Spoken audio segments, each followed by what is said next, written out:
that time, everybody out there shook the daylights out of the tires. I asked Bobby, I said, why doesn't somebody do something to stop that? Yeah. And he said, well, you figure out how and we'll both get rich. I said, okay. So on the way home, I got to thinking about it. I said, you know, if it made the wheel bigger, the sidewall shorter, it would take some of the shake out of it. Yeah.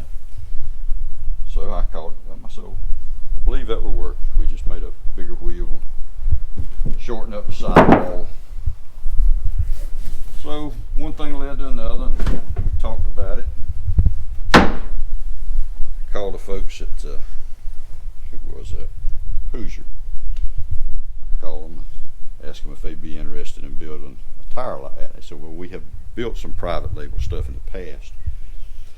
He said, but really and truly, if you want just a few, right, just a short run private label stuff that people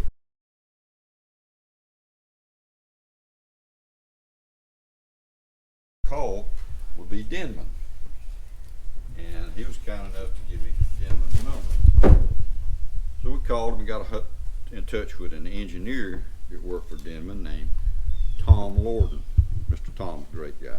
He worked there many, many years. I told him what I had on my mind, and he seemed to think it had a chance. He said, yeah, I've messed with drag cars and dirt bikes and been in the tire business quite a long time. He said, I think it's got some merit. So through Tom's guidance, we got the first run of them made. And a company called Diamond made the wheels for us. They're in Milwaukee, Wisconsin. Bill Tendesky, great guy. First wheels were steel, and we put them on a comp car, and it worked great, man. The thing do wheel stands all over the place. They worked better than we thought they would work. Yeah. And shortly after that, Denman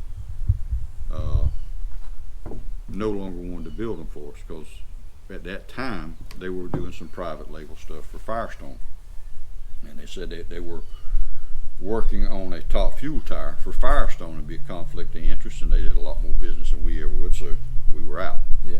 Well, rode up there and got our mold. A little while after that, Mr. Tom said, I've talked to the folks at Specialty Tire of America, McCreary. Yeah. He said, carry your mold over there. They'll work with you. Yeah. So we did, and it wasn't but a little while after that, Tom had left Denman and he was working for McCreary. So McCreary made a few, and we failed to get anybody to run the things. Right. It's too different, it's too new, everybody wants you to pay them to run it. I don't have my big a pocketbook. If I had enough money to do that, I'd build my own car. So we kind of put it on the back burner, and then Mr. Tom purchased Emke Tire Company, and he acquired M&H after Mr. Marvin Ripken passed. Mm-hmm. So then he said, called me up one day and he said, would you be interested in doing something kind of a joint venture? I said, sure, anything you want to do. Yep. I said, I've known you long enough, I trust you, and whatever you want to do, we'll do it. So they built some tires for us now. Scott Taylor has a set, and maybe in the near future he'll run them. I hope so. And we'll see what happens from there. Well, something else I've never seen before. Well, we had them on Garlett's car one time. Yeah. Yeah, you told me that when we were in. Yeah, we put them on Garlett's car at Baton Rouge. And now what year was that, roughly? 92, 93, okay. Maybe 94. Yeah. It was a match race at Baton Rouge after they had lost at one time they hosted NHRA show, and the track, I guess, was in such disarray, or other tracks had more enticing venues had come along, sure. And they had dropped by the wayside, and they were having a match race, and Bruce Larson was driving for him, and we put him on his car. Bruce liked them well enough that he was trying to put the top fuel deal together a couple of years later, and he wanted to run them, and I said, get the deal together and we'll make it happen. And yeah. It just didn't. Never panned out. Nope. But something else that's, I never in my wildest dreams would have thought I'd seen a tire that would work on a top fuel dragster with that small a sidewall. Well, it worked. It worked pretty good. I believe you. And we had a couple of sets of them on. We've got 2 records at the Salt Flats with them. Really? Yeah, yeah. Wow. I think of the folks' name, Arvette. Don Arvette, I believe was his name. Yeah. Had them on Streamliner. What year was that? You remember? Late 80s, early 90s. Wow.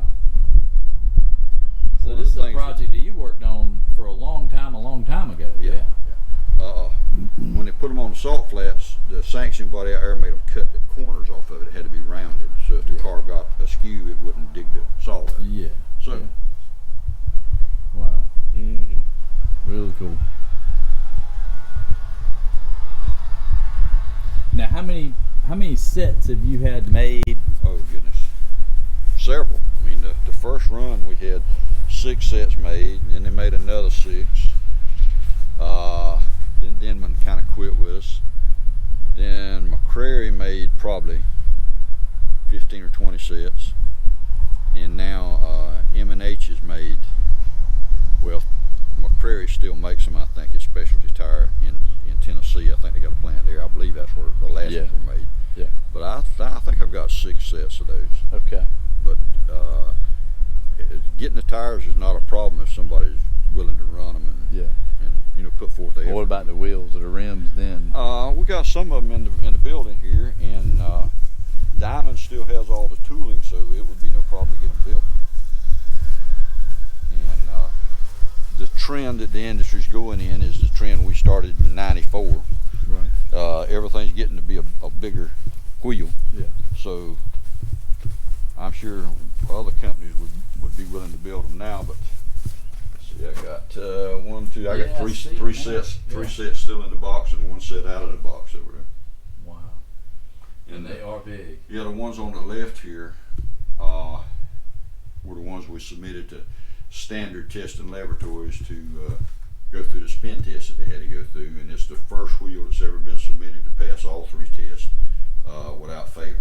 Wow. 1 wheel. I mean, usually they'll submit a wheel for the radial load test, 1 wheel for the lateral road test, and 1 wheel deflection test or something. 1 wheel went through all the tests with it. Yeah.